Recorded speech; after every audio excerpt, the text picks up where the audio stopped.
On the evening of October 30th, 2013, a Wednesday just before 7 o'clock, motorists travelling along Bullock's Lane in Macclesfield, Cheshire, encountered something they first mistook for a traffic accident. A young man lay sprawled across the tarmac, motionless, his body illuminated by headlights cutting through the autumn dusk. Some drivers slowed, others stopped entirely, stepping from their vehicles expecting to find a pedestrian struck by a careless motorist. But as they drew closer, the scene revealed a different story altogether. There were no skid marks, no shattered glass, no vehicle abandoned nearby. What they found instead was blood pooling beneath a 19-year-old whose life was slipping away not from collision, but from a single deliberate stab wound to the back. That young man was Zain Salesman, and the truth behind his death would unravel a network of drugs, intimidation and betrayal stretching across the quiet commuter towns of Cheshire. Nearly 9 years later, on the night of October 21st, 2022, another young man would stagger to a neighbour's doorstep in Birmingham, his body bearing 18 knife wounds, his final breaths taken on cold concrete just after 11 in the evening. His name was Jamie Benbow, a 29-year-old father and roofer, whose modest involvement in the local drug trade had made him a target for men he believed were his friends. 2 murders, 2 cities, 2 families shattered.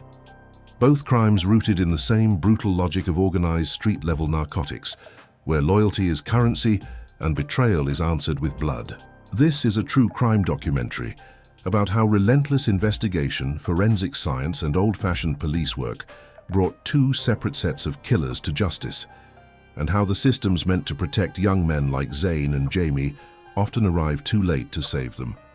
Before we go deeper, subscribe if you love true crime documentaries and tell me in the comments where you're watching from. To understand how Zain Salesman ended up dying on that country lane, we need to step back into the landscape of early 2010s Britain, where the so-called county lines model of drug distribution was quietly transforming the criminal underworld. County lines refers to the practice of urban drug dealers expanding their operations into smaller towns and rural areas, exploiting local users and recruiting vulnerable young people to act as runners, street dealers, and enforcers. The model was efficient, profitable, and devastatingly violent. In Cheshire, a county known more for its affluent commuter belt than for organized crime, this expansion was happening beneath the surface. Towns like Macclesfield, Knutsford, and Congleton offered steady demand from middle-class users, often professionals commuting to Manchester or Liverpool, whose disposable income made them lucrative customers for crack, cocaine, and heroin. Into this environment stepped 2 young men whose ambition outpaced their years. Beedle and Ricky Jervis were both in their early 20s, but by the time police began monitoring them, in late 2013, they had already established a reputation for violence and control.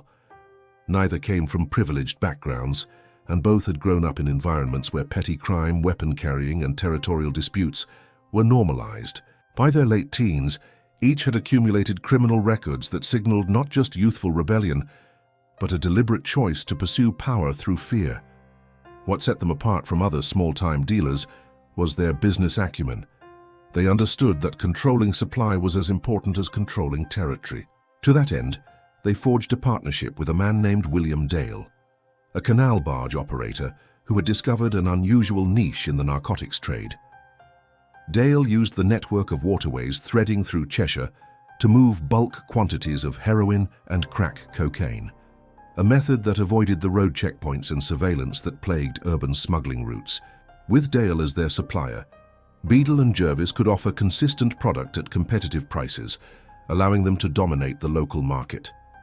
Their operation was pulling in more than £30,000 every month, a staggering sum for men barely old enough to rent a car. But money alone was not their goal. Control required intimidation, and intimidation required a willingness to deploy violence without hesitation. Police intelligence from that period paints a picture of 2 men who operated like corporate enforcers, using fear as their primary management tool. Reports surfaced of gunshots fired into rival dealers' homes, of young recruits beaten for minor infractions, of threats delivered with chilling precision. They were building an empire, not through charisma or loyalty, but through the calculated application of terror. And to maintain that empire, They needed foot soldiers, disposable labor who could handle the risky street-level work while keeping the bosses insulated from direct culpability. One of those recruits was Zain Salesman. Zain was 19 years old in the autumn of 2013, a young man caught between two worlds. To his family, he was loving, lively, full of energy and humor. His mother and sisters would later describe him as someone who could light up a room, whose cheeky grin and quick wit made him popular in the Macclesfield community. He had coached local children's football teams, performed as a rapper at community events, and was known by face, if not always by name. But Zain also carried the weight of a life that had veered off course. Like many teenagers in marginalized communities, his path into crime was not sudden but gradual, a series of small decisions made under pressure, temptation, and the absence of viable alternatives. By the time Beedle and Jervis noticed him, Zain was already drifting, vulnerable to the promises of quick money and the illusion of respect that came with being part of a crew. For the bosses, Zain was useful precisely because he was expendable. He was young enough to be molded, old enough to take risks, and desperate enough to accept work that more experienced criminals would refuse. His role was straightforward on the surface: deal crack and heroin in the commuter towns, collect payments, and report back. But Zain was also tasked with enforcement duties, collecting debts from users who fell behind, delivering threats to rivals, and occasionally using violence when words were not enough. Court documents and police interviews with associates later revealed that Zain had developed a reputation as someone willing to do what was asked, even when what was asked crossed moral and legal lines most 19-year-olds could not fathom. His family watched helplessly as he became more deeply enmeshed in a world they could not pull him from. They saw the late nights, the unexplained cash, the tension that followed him home. They feared for his safety, but they also recognized that Zain was not entirely a victim. He had made choices, and those choices had consequences. What they could not have known was that one of those choices, made in a moment of desperation or greed, or perhaps simple miscalculation, would seal his fate. In early October 2013, Beedle and Jervis tasked Zain with a job that carried far greater risk than his usual street dealing. A rival had encroached on their territory, and the response needed to be loud, unmistakable, and terrifying. The weapon chosen was a shotgun, and the target was the rival's home. On the night of the attack, Zain pulled the trigger, discharging the weapon into the property. Inside were not only adults but children, youngsters who by sheer luck escaped physical injury.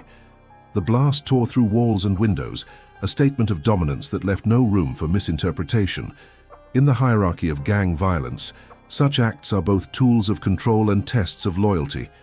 The weapon itself was evidence, and evidence had to be managed carefully. Standard practice dictated that firearms used in such attacks be hidden immediately, buried or concealed in a location known only to the bosses, then retrieved only when needed again. Zain was instructed to follow this protocol.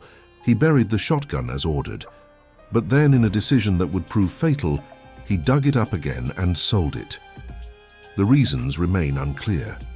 Some investigators speculated he needed money urgently. Others believed he underestimated the consequences. What is certain is that when Beedle and Jervis learned the weapon was gone, their reaction was immediate and unforgiving. In the logic of organized crime, stealing from your employers is not merely theft. It is betrayal of the highest order, a signal that you cannot be trusted, that you pose a risk to the entire operation. The shotgun represented not just monetary value, but evidentiary liability. If it surfaced in the wrong hands, it could be traced back to the attack, and from there to Beedle and Jervis themselves. Zain had not only disrespected them, he had endangered them. The threats began almost immediately. Zain's family reported feeling terrorized in their own home, afraid of petrol bombs through the letterbox, of men appearing at their door in the middle of the night. Zain himself understood the gravity of his mistake. He fled to Blackpool, a seaside town far enough from Macclesfield that he hoped the distance would buy him time, that the anger directed at him might cool, that some kind of negotiation might still be possible. For a brief period, he stayed away from the streets he knew, lying low trying to become invisible. But Beedle and Jervis had no intention of letting the matter rest. After some weeks, contact was re-established. The messages Zain received were reassuring in tone. He was told the matter could be resolved, that he was still part of the crew, that there were no hard feelings. For a young man isolated and frightened, these words offered a lifeline. The alternative, being permanently cast out or worse, hunted, was unbearable. Against what must have been his better judgment, Zain agreed to return to Macclesfield. On the evening of October 30th, he climbed into a car driven by Julia Howard, the girlfriend of Charles Beedle.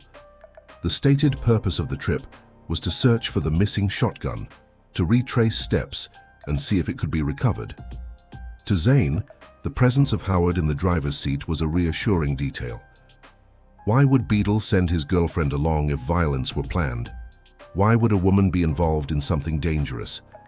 These questions, reasonable as they seemed, reflected a fundamental misunderstanding of how deeply Howard was embedded in the operation.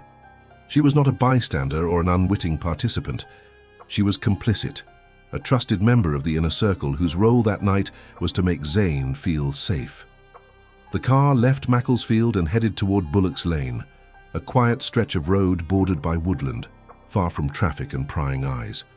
For Zain, the journey may have felt routine, even hopeful. For Beedle and Jervis, it was the final act of a plan set in motion the moment Zain sold that shotgun.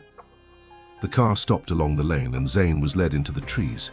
Julia Howard remained behind the wheel, engine idling, her presence maintaining the illusion of normalcy. In the woods, the conversation turned to the missing weapon. Beedle and Jervis pressed Zain for answers, their tone hardening. The exact sequence of events in those final moments remains known only to those who were present, but the forensic evidence and witness testimony presented at trial allowed investigators to reconstruct what happened next. At the height of the confrontation, Charles Beedle drew a knife. Without warning, without negotiation, he drove the blade into Zain's back. The wound was catastrophic, severing a major artery and causing massive internal bleeding. Zain's body reacted with the frantic instinct to survive. He stumbled forward, crashing through the underbrush back toward the road, leaving a trail of blood that would later guide forensic teams. He made it as far as the tarmac before his strength gave out. He collapsed in the middle of Bullock's Lane, his body sprawled across the road, his life draining away in the gathering darkness. The first motorists arrived at 6:43 in the evening. Their initial assumption that they had come across a hit and run dissolved quickly as they reached him. The nature of his injuries, the pattern of blood, the absence of any vehicular debris, all pointed to something far more sinister. Emergency services were called immediately. Police and paramedics arrived within minutes, but the damage was irreversible. Zain was rushed to hospital, where despite the efforts of trauma surgeons, he was pronounced dead. A post-mortem examination confirmed that a single stab wound to the back had caused fatal hemorrhaging. The blade had been driven with such force that it had penetrated deep into his torso, cutting through tissue and vessels in a way that left no chance of survival. By the time investigators secured the scene, Beedle and Jervis were gone. Julia Howard had driven them away from Bullock's Lane, her role as getaway driver cementing her culpability. The knife, the murder weapon, was never recovered. It had likely been discarded en route, dropped into a canal or buried in a location that would remain unknown. For the detectives arriving at the scene, the challenge was clear. They had a body, a crime scene, and witnesses who had seen nothing beyond a young man dying in the road. What they needed was evidence that could link the murder to the perpetrators, and that evidence would come not from the scene itself, but from the digital trails and human connections that surrounded Zain's final days.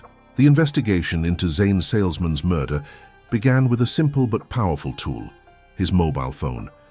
Detectives recovered the device and immediately began analyzing his call logs, text messages, and location data. What they found was a roadmap of his final weeks, a record of conversations and movements that painted a clear picture of who Zain had been in contact with and what had been discussed.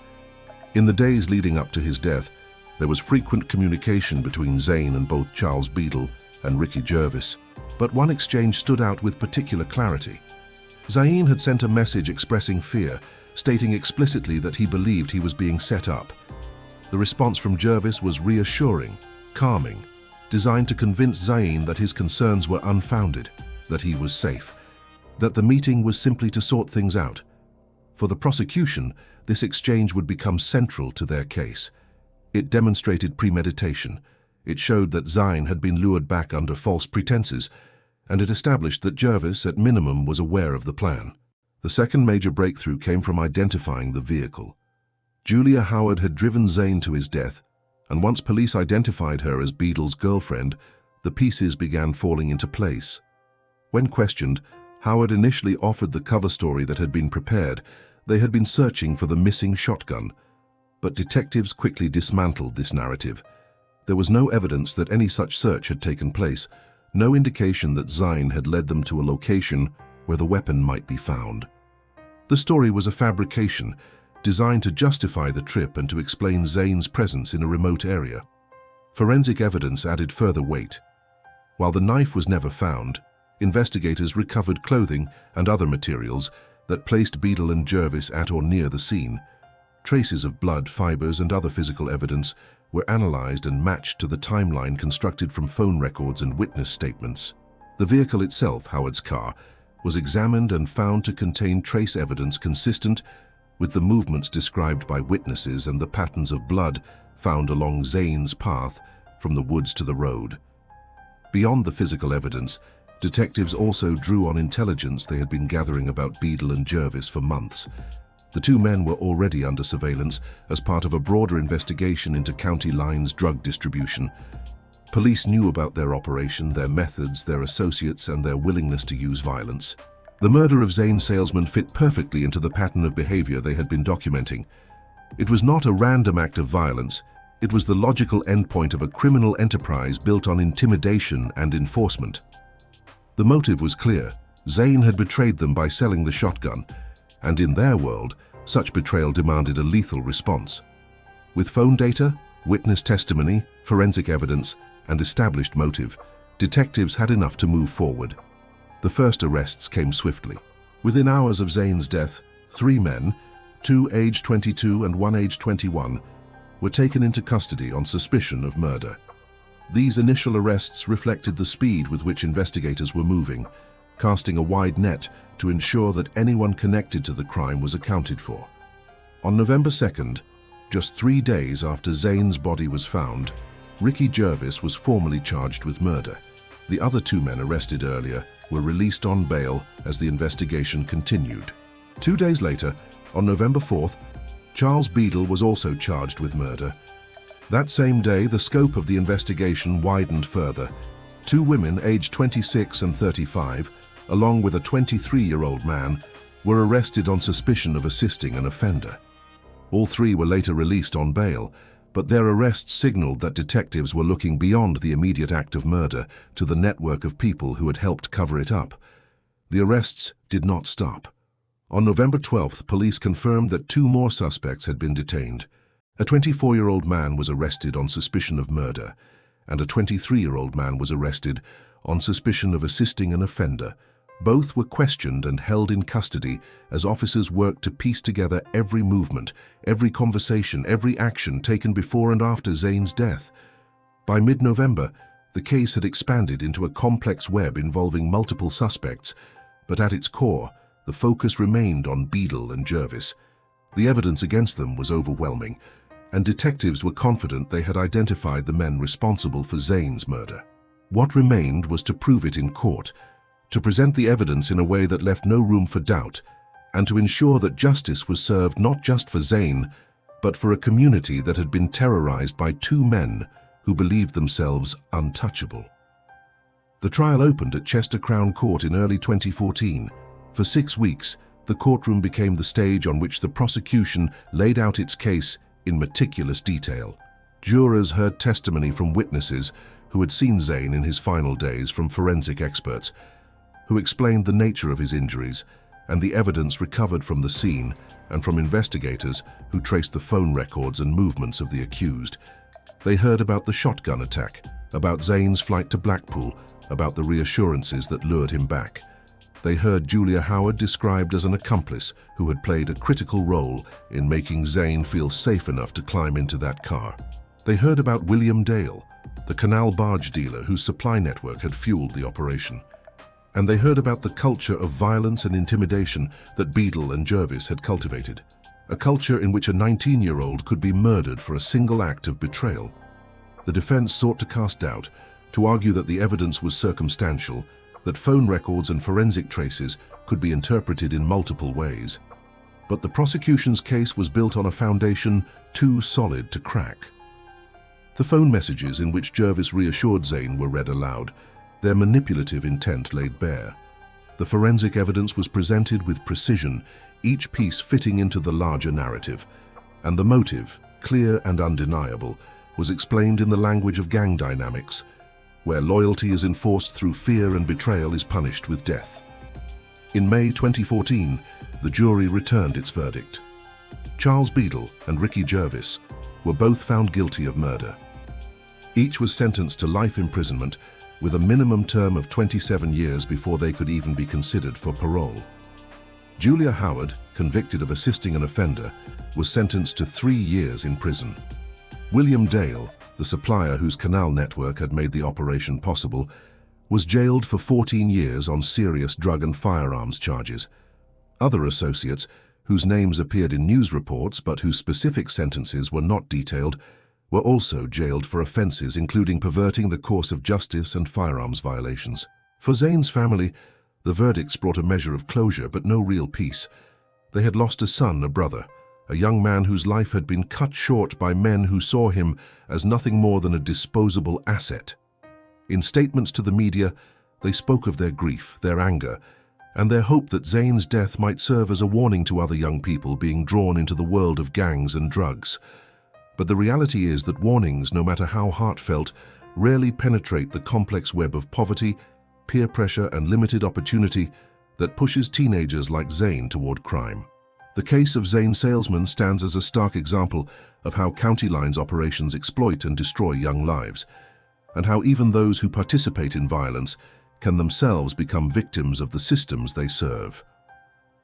9 years after Zain Salesman bled out on a Cheshire country lane, another young man would meet a similarly brutal end, this time in Birmingham, a city whose street-level drug trade had evolved in parallel with the county lines model, but retained its own distinct character.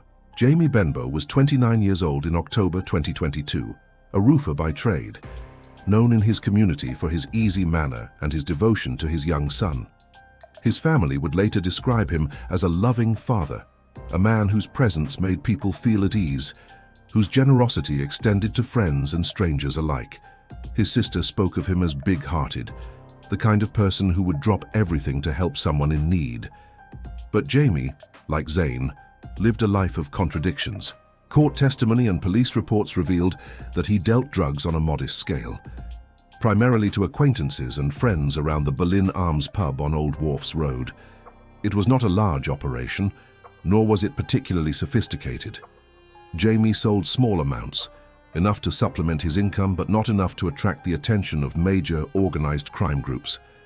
His trade was personal, rooted in relationships and trust, or at least the appearance of trust. Among his regular contacts was a man named Calvin McLeod, 38 years old, a figure with a long and violent criminal history.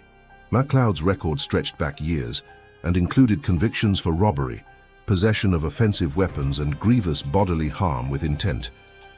He had spent time in prison, and those who knew him understood that his temperament was volatile, that he was capable of sudden and extreme violence. McLeod also dealt drugs, and like Jamie, he operated around the same pub, the same social circles, the same streets. On the surface, the two men appeared to be friends, or at least friendly. They drank together, talked together, and to outside observers their relationship seemed unremarkable. But beneath that surface, the dynamic was far more complex. McLeod saw Jamie not as a peer, but as a competitor, and more importantly, as an opportunity. Jamie's modest operation meant he kept drugs and cash at home, a fact that did not escape McLeod's attention. In McLeod's mind, shaped by years of criminality and a worldview where loyalty was transactional and violence was a tool, Jamie's trust was something to be exploited, not honored. The decision to rob Jamie was not impulsive. It was calculated, planned, and executed. with a coldness that spoke to McLeod's experience and his complete disregard for human life. By the autumn of 2022, McLeod had decided that Jamie Benbow's position in the local drug trade was not something to be shared, but something to be taken advantage of. The plan he devised was straightforward in its cruelty. Jamie would be robbed in his own home, stripped of the drugs and cash he kept there. But McLeod understood that he could not carry out the robbery himself. Jamie would recognize him instantly, and that recognition would unravel the entire scheme. McLeod's involvement had to remain hidden, at least initially, to preserve the fiction of their friendship and to avoid immediate suspicion. To execute the plan, McLeod recruited two men whose backgrounds made them ideal for the task. The first was Jerome Christie, 27 years old, from Derby. Christie had a history of gang involvement, drug offenses and violence that marked him as someone willing to take risks for money. The second was Ravelle Hutchinson, 26, from Birmingham. Hutchinson's criminal record included convictions for carrying knives and threatening people with them, a history that suggested he was comfortable with bladed weapons and unafraid to use them. Together, Christie and Hutchinson represented the anonymity and ruthlessness McLeod needed. Before the night of the attack, McLeod took Christie and Hutchinson to Jamie's neighborhood. This was not a social visit, it was reconnaissance.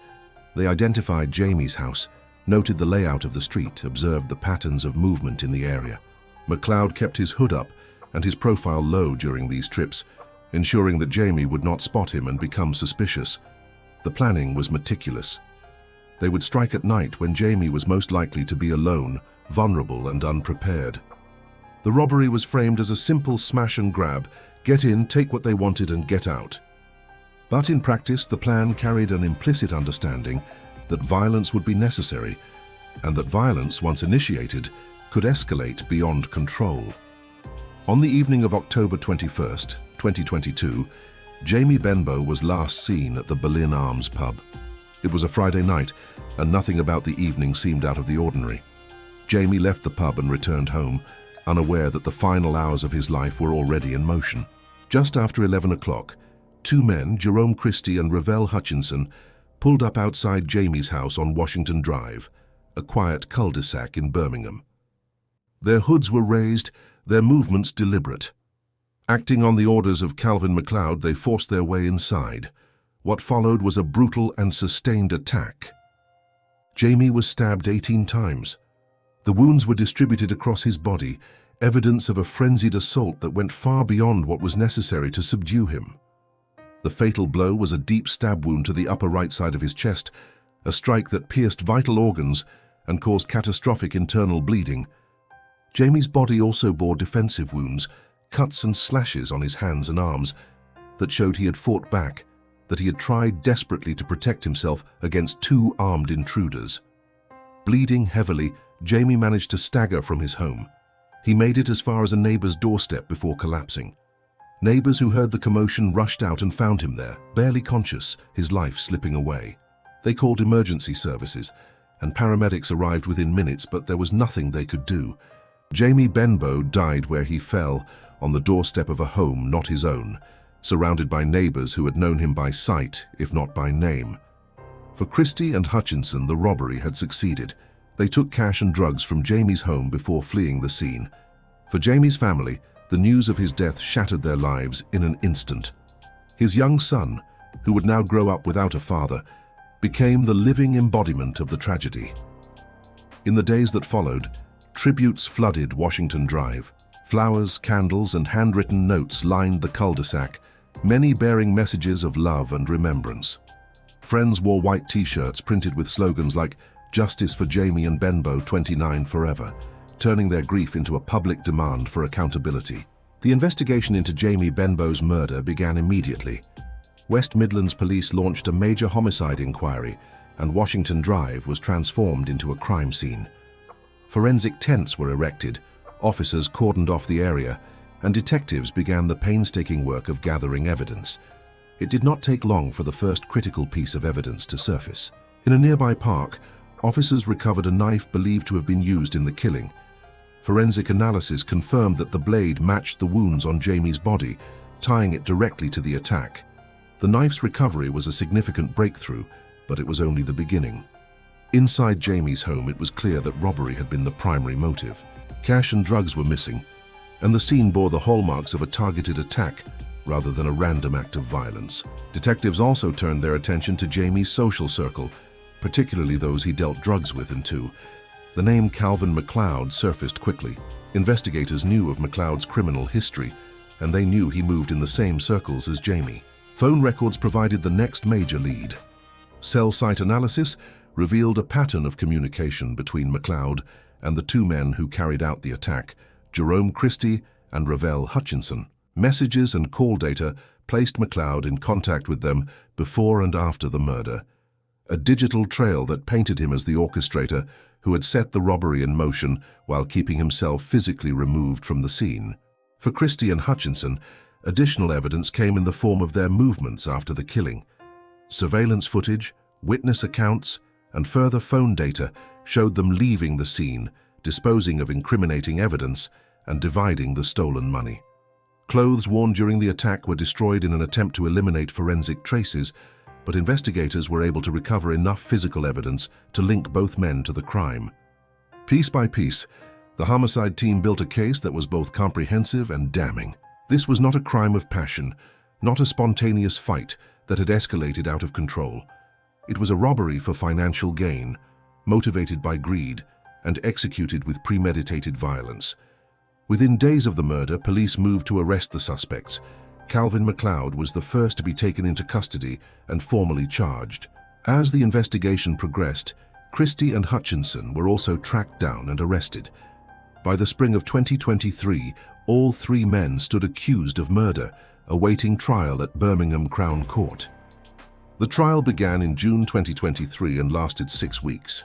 The prosecution presented a case built on overwhelming evidence: phone records that documented McLeod's coordination with Christie and Hutchinson, forensic analysis that linked the recovered knife to Jamie's injuries, witness testimony that placed the defendants at the scene, and a clear financial motive rooted in the robbery of drugs and cash.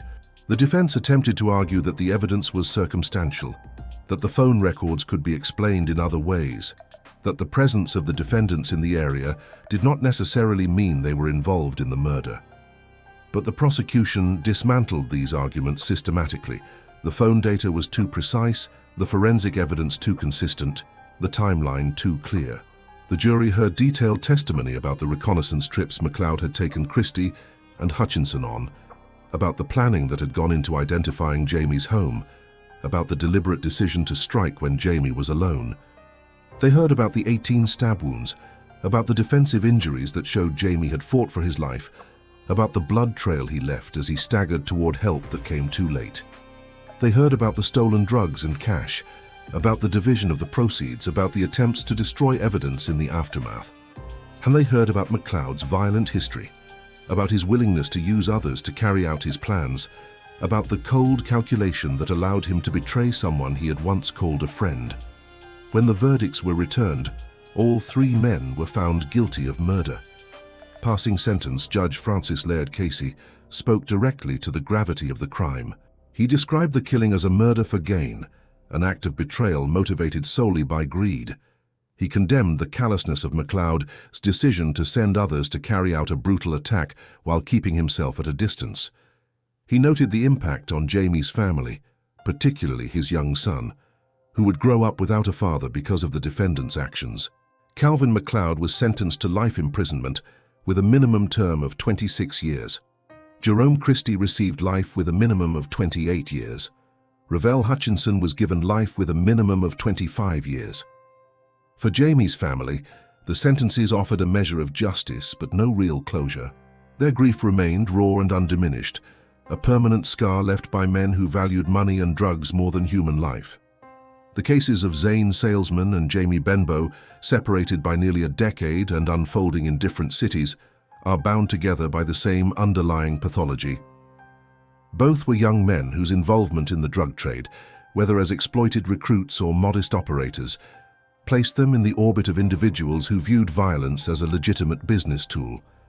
Both were betrayed by people they believed they could trust, people who had shared meals, conversations, and the illusion of camaraderie. And both were murdered not in the heat of passion, but as the result of cold, calculated decisions made by men who saw human life as expendable. The investigations that brought their killers to justice stand as testaments to the power of modern forensic science and the relentless dedication of homicide detectives.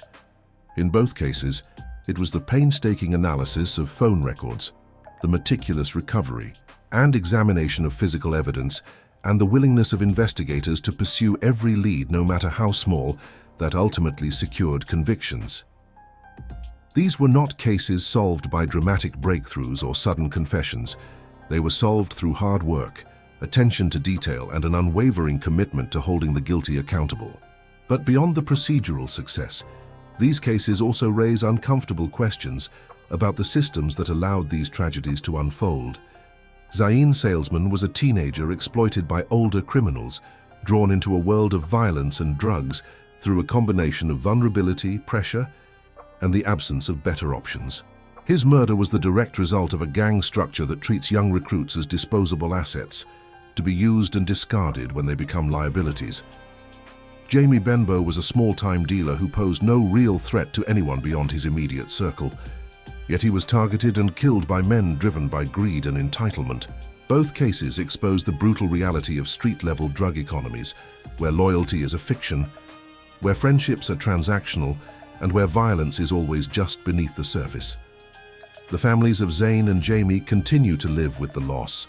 Zain's mother and sisters, who described him as loving and full of life, are left with memories and photographs and the knowledge that he died alone and terrified on a dark country lane. Jamie's young son will grow up with stories of a father he barely knew, a man whose life was taken before he could watch his child grow. These are the human costs of organized crime, costs that are rarely calculated in news reports or courtroom proceedings, but that reverberate through families and communities for generations.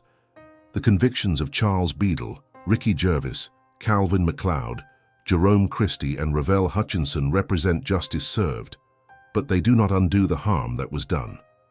They do not bring Zain or Jamie back. They do not erase the trauma experienced by their families.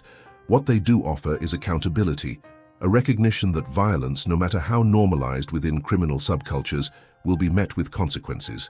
For the investigators, prosecutors, and forensic specialists who work these cases, the outcomes are a validation of their efforts, proof that even in the face of calculated brutality, the truth can be uncovered and the guilty brought to account.